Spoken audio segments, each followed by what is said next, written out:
नमस्कार, प्रणाम। मैं सुधीर शर्मा भट्ट आप लोग के सामने एक और अपने नए ब्लॉग के साथ। स्वामी प्रसाद मौर्य, जो कि बहुत ही चर्चित नाम है, उत्तर प्रदेश राजनीति, उत्तर प्रदेश के पूर्वांचल बेल्ट की राजनीति में इनका बहुत ही बड़ा नाम है। आप लोगों को बताते चलें कि स्वामी प्रसाद मौर्य अभी जो अपना विधानसभा चुनाव लड़े थे वो हार गए, और हारने के बाद और हारने के पहले 2-3 महीने पहले से इनका जो बोल है वो काफ़ी बिगड़ चुका है। ये सनातन हिंदू और रामायण, तुलसी बाबा को ऐसी ऐसी अपशब्द बातें, अभद्र बातें किए कि इनको इस चीज़ की मान्यता नहीं होनी चाहिए। इन्होंने खुलेआम एक जाति विशेष को, खुलेआम एक धर्म विशेष के लोगों को खुलेआम गाली दिया, उनके आस्था को गाली दिया, उनके आस्थावान किताब को गाली दिया, और अब तो फिलहाल राम मंदिर पे भी इन्होंने अपनी बातों को खुल के रखना चालू कर दिया है, और उसमें 20 के तौर पे जहर उगल रहे हैं। आपको बताते चलें कि स्वामी प्रसाद मौर्य जो हैं, उनका जो राजनीतिक कैरियर चालू हुआ वो बसपा से चालू हुआ, और बसपा के कछावर मंत्री रहे, और उसके बाद ये आए भाजपा में। आप लोग जानते ही हैं कि भाजपा में जब किसी को लाना होता है तो यहाँ पे पल्लो भी है, गंगा जल भी है, गौमूत्र भी है, सब कुछ है। छिड़क के किसी को भी शुद्ध करके अपने में ले लेते हैं लोग। फिलहाल इन लोगों ने इनको शुद्ध करके अपने में ले लिया, चुनाव जीते और मंत्री भी बने कैबिनेट में। लेकिन इनके मन की चीज़ों को पूरा न होने के हवाला देते हुए इन्होंने भाजपा को रिजाइन किया और सपा के पाले में चले गए। सपा के पाले में जाते ही इनके जो बोल थे वो इतने बिगड़ गए कि इन्होंने रामायण पे बहुत ही बड़ा कंट्रोवर्सी खड़ा कर दिया। रामायण जो भगवान राम का चरित्र है, जो तुलसीकृत है, तुलसी बाबा पे इन्होंने काफ़ी एक चौपाई को लेके इन्होंने बहुत ही हंगामा खड़ा किया और जनमानस को बहुत ही ठेस पहुंचाया। गलत व्याख्या की है उसका, और लोगों को बताया कि इससे दलित का शोषण इसमें किया गया है और सनातन दलित का शोषण करने के लिए है।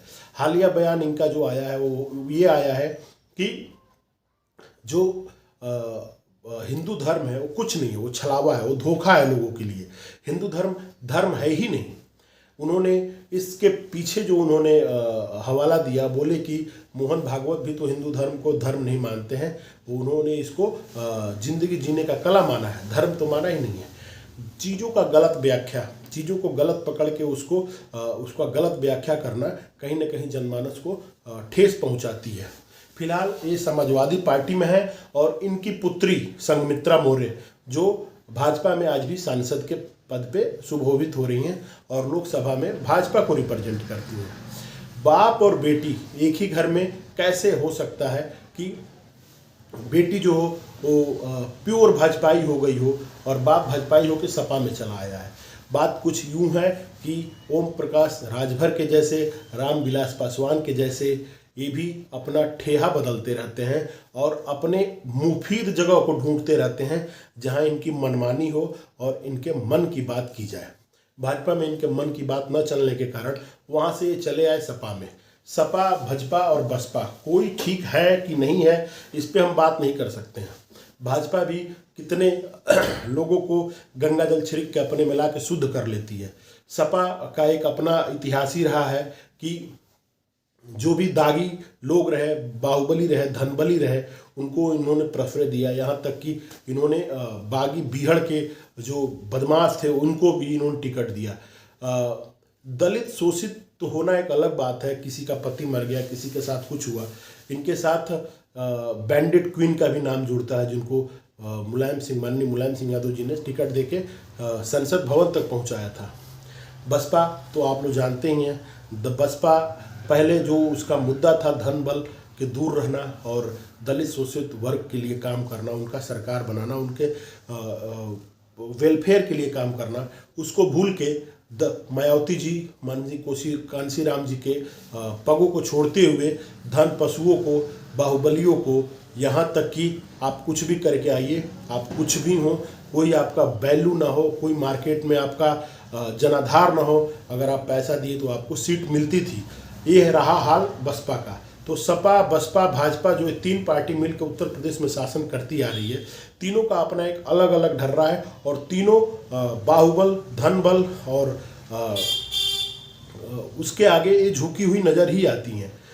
बसपा फिर निकलने के बाद स्वामी प्रसाद मौर्य भाजपा आए थे, अमित शाह जी ने इनको ज्वाइन कराया था। अमित शाह जी ने इनको ऊपर गंगा जल गौमूत्र का छिड़काव करके इनको शुद्ध कर दिया कि अब आप बसपा के आदमी नहीं रहे, अब आप सपा के आदमी नहीं रहे, आप हमारे आदमी हैं, आप सनातनी हैं। लेकिन सनातनी नहीं रहे, वो सनातन को ही गाली देने लगे और भाजपा को छोड़ने के बाद तो उन्होंने जो सनातन और सनातन से जुड़े चिन्हों को जो गाली देना चालू किया वो जग जाहिर है। आपको बताते चलें कि सपा प्रमुख का हालिया जो 2 महीने का देख रहे हैं हम लोग, उसमें ये समझ में आ रहा है कि सपा प्रमुख भी अब एहसास करने लगे हैं कि ये हमारे पार्टी को, जनाधार को बहुत ही अधिक नुकसान पहुंचा रहे हैं।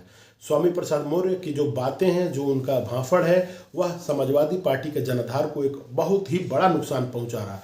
इंटरनल ऑडिट और इंटरनल एक सर्वे के द्वारा समाजवादी पार्टी प्रमुख माननीय अखिलेश यादव जी ने पता किया है और इसको लेके अब वो एक संकेत देने लगे हैं कि स्वामी प्रसाद मौर्य पे लगाम लगाना बहुत जरूरी हो गया है। स्वामी प्रसाद मौर्य को लेके अखिलेश यादव ने कहा कि किसी भी महापुरुष, किसी धर्म जात के ऊपर टिप्पणी करना और ये अच्छा नहीं है और ये होना नहीं चाहिए। उन्होंने उनको चेतावनी देते हुए बोला कि आप आइंदा किसी भी